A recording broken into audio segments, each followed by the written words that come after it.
When I grew up, I went to Sunday school.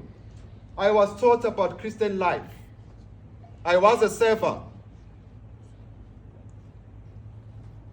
And there was a time that I was angry with the church. And I did not understand who Jesus is.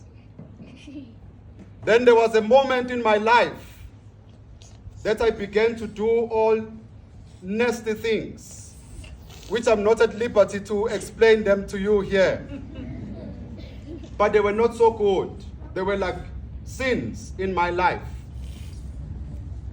And there was a moment that I remember that Jesus died for me on the cross. That was the change, not for everybody. It was not now for my family, but for myself. I was at home, not even at church, when I knelt down and I remember the prayer that says, you can ask God to open a new page for you.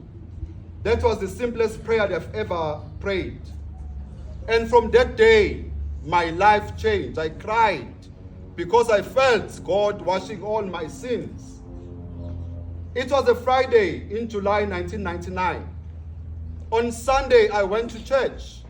There was a priest there who says, all those who have given their life to Jesus, come in front. I did not know if I gave my life to Jesus on that day, but I found myself in front of the church and I was crying again because I could feel Jesus washing all my sins. I will never forget that day.